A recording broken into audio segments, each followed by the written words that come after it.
माननीय श्री शशांक मणि जी। अध्यक्ष जी, आपने मुझे बोलने का मौका दिया, इसके लिए मैं आभारी हूं।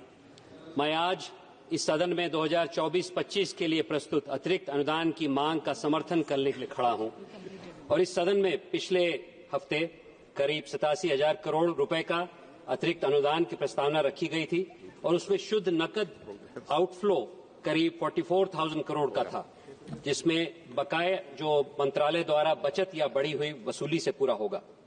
यह केंद्रीय बजट का लगभग 1.8% है और पिछले साल के 1.3 लाख करोड़ से कम है और जो सरकार को 2.4 लाख डेफिसिट से कमी रखेगा, इसके लिए मैं आदरणीय प्रधानमंत्री जी, निर्मला जी और पंकज जी को साधुवाद देना चाहता हूं।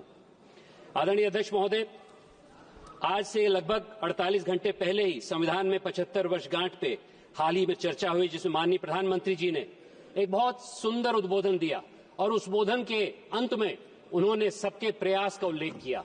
उन्होंने उल्लेख किया कि हमारे राष्ट्र की हनमत शक्ति को जगाना चाहिए, तभी जाके हमारा राष्ट्र विकसित भारत बनेगा।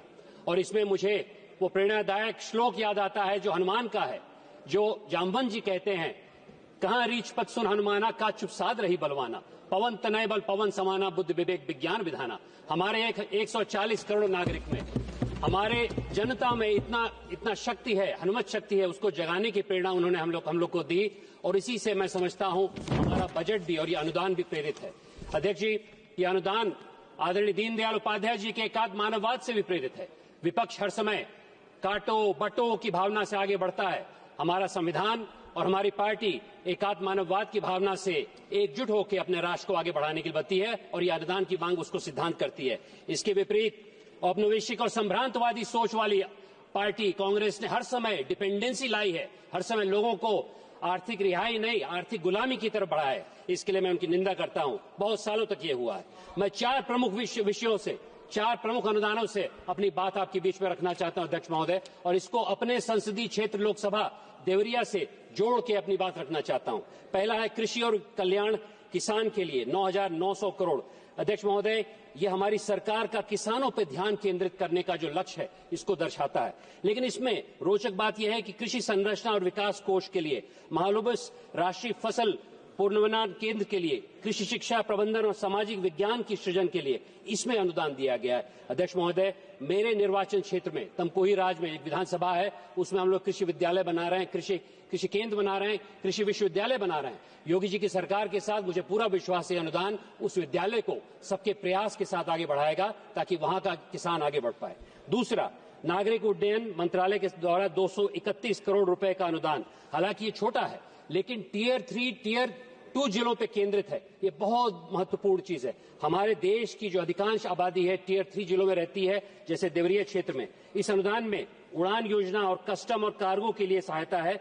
मेरे निर्वाचन क्षेत्र में अध्यक्ष जी एक बहुत सुंदर एयरपोर्ट है, कुशीनगर एयरपोर्ट, और उसमें हाल ही में हम लोग उड़ान की व्यवस्था कर रहे हैं। लेकिन उसमें सबका प्रयास होगा तब हम लोग वहां पर कार्गो का भी टर्मिनल लगाएंगे। सबका प्रयास होगा तो वहां से लीची, आलू और चीजें उड़ाएंगे। इस प्रकार से सबके प्रयास की आवश्यकता है और इसके लिए मैं बहुत अपने निर्मला जी को फिर से साधुवाद देना चाहता हूं। पोर्ट्स, शिपिंग और जलमार्ग मंत्रालय के लिए 217 करोड़ रुपए के अनुदान। यह जलमार्ग विकास के लिए बहुत आवश्यक है, क्योंकि केवल तटीय इलाकों में ही नहीं बल्कि हमारी नदियों में जो जलमार्ग बन रहा है उसका एक उदाहरण हल्दिया पोर्ट में 150 करोड़ रुपए से उसका ड्रेजिंग होगी ताकि वहां पर पूरे देश की सामग्री पहुंच सके। अध्यक्ष महोदय, मेरी लोकसभा के बगल में नारायणी नदी बहती है और वहां पर जलपोर्ट का इंतजाम हो रहा है। वहां पर भी हम लोग सबके प्रयास से काम करेंगे। अगर वहां के 10 जिलों से हम लोग वहां की 10 जिलों की आबादी से हम लोग कृषि उत्पाद वहां से एक्सपोर्ट कर पाएंगे, तभी हमारे क्षेत्र का विकास होगा, तभी पूर्वांचल उठेगा। अंत में वाणिज्य और उद्योग मंत्रालय के 2,165 करोड़ रुपए का जो अतिरिक्त अनुपात है उसको मैं साधुवाद देना चाहता हूं, क्योंकि जम्मू कश्मीर, उत्तराखंड, हिमाचल जैसे पिछड़े इलाकों के लिए है, जिसमें 500 करोड़ दिया गया है। अध्यक्ष महोदय, मैं आपके द्वारा ये बताना चाहता हूं कि पिछड़े इलाके, खासकर पूर्वांचल जैसे इलाके, जहां पर 1857 में मंगल पांडे उठे, लक्ष्मीबाई उठी, उसके बाद 90 साल तक इन्हीं क्षेत्रों को प्रताड़ित किया गया। आज मैं आपके द्वारा इस सदन को बताना चाहता हूं कि ऐसे पिछड़े इलाकों में और आगे चल के अनुदान दिया जाए।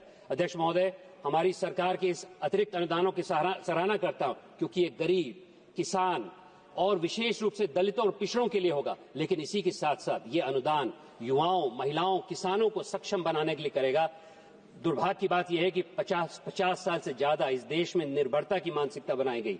अक्सर संविधान को एक टूल के रूप में किया गया। इसके विपरीत माननीय प्रधानमंत्री जी ने सबके प्रयास का जो मंत्र दिया है, उससे विकसित भारत का सूरज अवश्य उठेगा। इसके लिए हम लोग समर्पित हैं।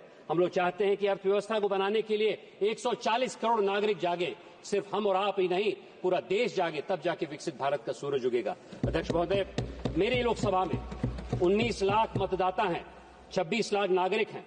प्रधानमंत्री जी के आह्वान से हम लोग उत्साहित हैं कि विकसित भारत का आंदोलन, सबके प्रयास के तहत हम लोग सब शामिल है। केवल सरकार ही नहीं, बल्कि इस नागरिक समाज, निजी क्षेत्र भी विकसित देवरिया लोकसभा क्षेत्र की दिशा में काम करेगा, तभी विकसित भारत आगे बढ़ेगा। ये अनुदान मुझे और मेरी लोकसभा क्षेत्र के 26 लाख नागरिकों को विशाल आत्मविश्वास प्रदान करता है। बहुत बहुत धन्यवाद। जय हिंद, जय भारत। धन्यवाद।